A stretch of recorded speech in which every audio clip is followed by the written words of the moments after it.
menyimak video berikut ini. Baiklah teman-teman sekalian, di sini saya akan membahas tentang kultur jaringan. Jadi yang teman-teman perlu ketahui itu, kultur jaringan adalah teknik perbanyakan tanaman secara aseptik dengan menggunakan bagian dari tanaman induk, seperti sel, jaringan, ataupun organnya. Pada tanaman kurna atau Phoenix dactylifera, kultur jaringan dapat dilakukan untuk memperbanyak tanaman dan menghasilkan tanaman yang sehat dan berkualitas. Kultur jaringan kurma adalah teknik bioteknologi yang digunakan untuk mengembangkan tanaman kurma atau Phoenix dactylifera melalui proses kultur sel dan jaringan di dalam kondisi steril. Metode ini memungkinkan perbanyakan tanaman secara vegetatif dengan cara mengisolasi sel atau jaringan tertentu dari tanaman induk, kemudian menumbuhkannya dalam media nutrisi yang sesuai. Nah, ini adalah proses kultur jaringan pada tanaman kurma ya teman-teman. Jadi prosesnya itu pertama-tama kita dapat mempersiapkan explant. Yang pertama dilakukan yaitu pemilihan tanaman induk dengan memilih tanaman kurma yang sehat dan memiliki sifat yang unggul. Kemudian pengambilan explant. Bagian yang biasa digunakan adalah pucuk, daun muda, atau jaringan meristem. Explant ini harus diambil dengan hati-hati untuk menghindari adanya kontaminasi. Yang kemudian yaitu sterilisasi explant. Explant perlu untuk disterilisasi untuk menghilangkan mikroorganismenya. Biasanya ini dilakukan dengan merendam explant dengan larutan pemutih atau Na0Cl dan kemudian dicuci dengan air yang steril. Selanjutnya untuk media kultur. Komposisi media. Jadi media kultur itu biasanya mengandung nutrisi yang diperlukan termasuk garam mineral, vitamin, dan hormon tanaman seperti auksin dan sitoksinin. Selanjutnya untuk pH. pH yang ideal untuk media kultur kurma ini biasanya berkisar antara 5-7. Proses selanjutnya yaitu inokulasi explant yang sudah disterilisasikan diletakkan pada media kultur dalam kondisi yang aseptik. Proses ini harus dilakukan di bawah laminar flow hood untuk menjaga kebersihannya. Setelah itu adalah proses inkubasi. Setelah inokulasi terjadi, wadah kultur diletakkan di ruang inkubator dengan kondisi yang terkontrol, yaitu dengan suhu, cahaya, dan kelembapannya, untuk merangsang pertumbuhan explant. Kemudian dapat didapatkan hasil perbanyakan, yaitu setelah beberapa minggu, explant akan mulai tumbuh dan membentuk tunas. Tunas ini dapat dipindahkan ke media lain untuk memperbanyak jumlah pada tanaman. Selanjutnya, setelah didapatkan perbanyakan, proses yang terakhir yaitu aklimatisasi. Tunas yang telah tumbuh dan perlu dipindahkan ke media tanam yang lebih sesuai untuk aklimatisasi sebelum ditanam di lapangan. Proses ini meliputi penyesuaian dengan lingkungan luar.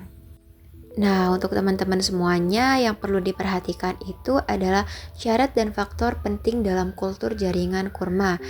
Syarat dan faktornya ini yang meliputi yang pertama, ada kualitas explant. Jadi, pemilihan explant yang sehat dan bebas dari penyakit sangatlah penting untuk kebersihan kultur. Yang kedua, kebersihan dan aseptis.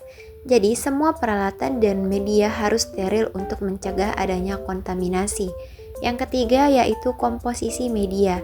Media yang cukup dan seimbang serta penambahan hormon yang tepat akan mempengaruhi pertumbuhan explant.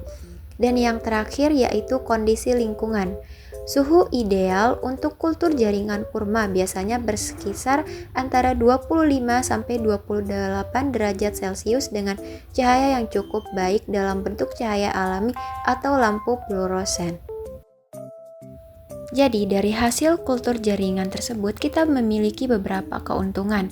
Yang pertama yaitu meningkatkan produktivitas pertanian kurma. Yang kedua mempercepat proses pemuliaan tanaman. Yang ketiga memungkinkan pengembangan varietas baru yang lebih unggul.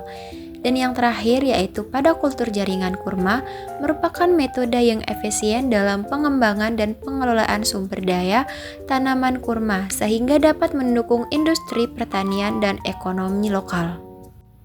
Di sisi lain, kultur jaringan kurma memiliki sejumlah karakteristik yang menjadikannya metode efisien dan efektif untuk perbanyakan serta pengembangan tanaman.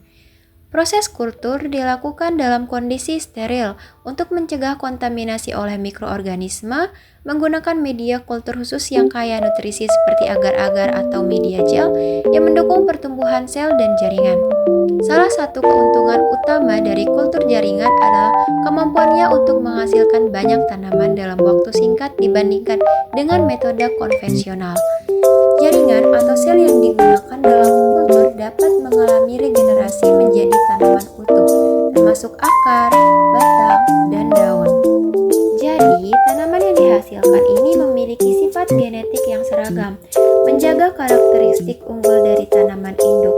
Selain itu, pertumbuhan tanaman dapat dikendalikan dengan mengatur faktor lingkungan seperti cahaya, suhu, dan kelembapan, sehingga mengurangi risiko penyakit dari hama.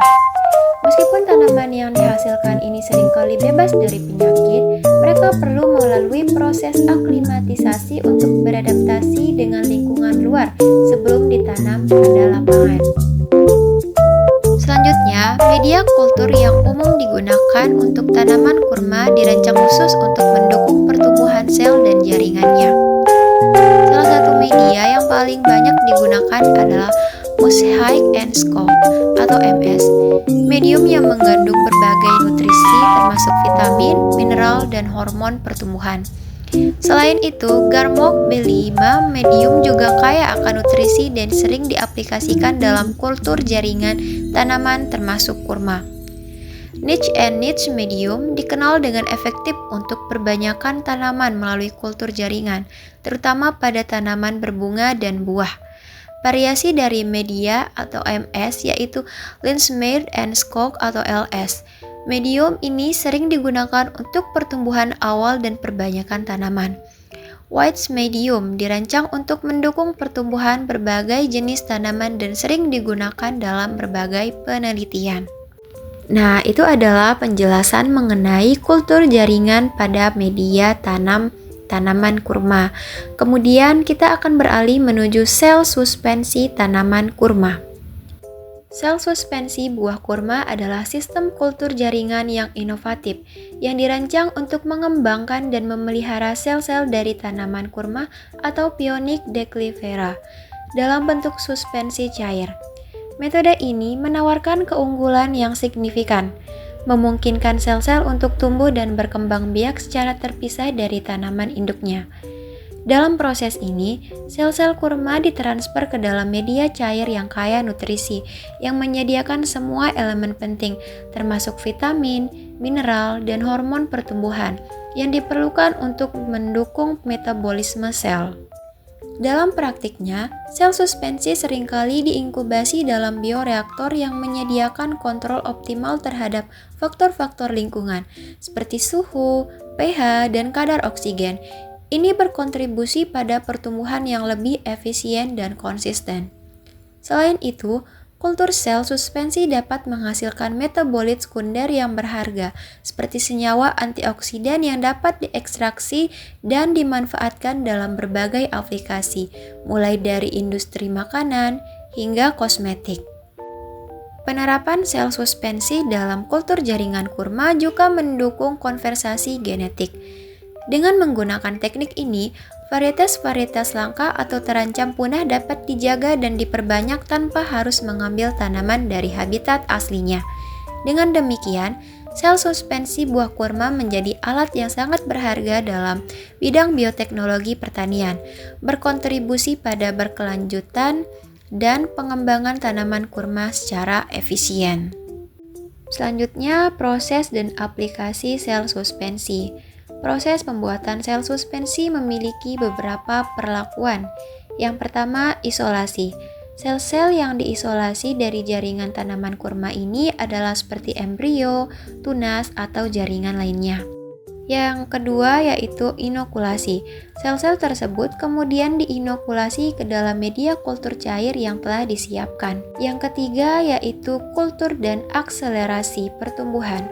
Sel-sel dalam suspensi dirawat dalam kondisi yang terkontrol, yaitu dengan pengocokan atau agitasi untuk memastikan oksigenasi yang baik dan distribusi nutrisi pada tanaman. Dan yang terakhir yaitu pengambilan contoh.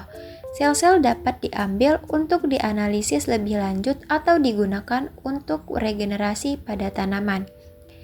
Selanjutnya yaitu pada aplikasi sel suspensi. Perlakuan yang pertama yaitu pada perbanyakan tanaman dapat memperoleh jumlah sel yang banyak untuk regenerasi tanaman. Yang kedua, penelitian bioteknologi. Menggunakan sel suspensi untuk studi metabolisme, sintesis senyawa, dan respon terhadap stres. Dan yang terakhir yaitu proses senyawa sekunder, yaitu yang menghasilkan metabolit penting yang memiliki nilai ekonomi seperti antioksidan atau senyawa bioaktif. Berikut ini adalah referensi yang dapat teman-teman lihat ya untuk dapat mempelajari tentang suspensi sel atau kultur jaringan pada tanaman kurma. Sekian dari penjelasan yang dapat saya sampaikan kepada teman-teman semuanya. Saya mengharapkan kritik dan saran dari teman-teman semua dari penjelasan yang sudah saya jelaskan ya. Untuk itu lebih kurangnya mohon maaf. Wassalamualaikum warahmatullahi wabarakatuh. Bye bye guys.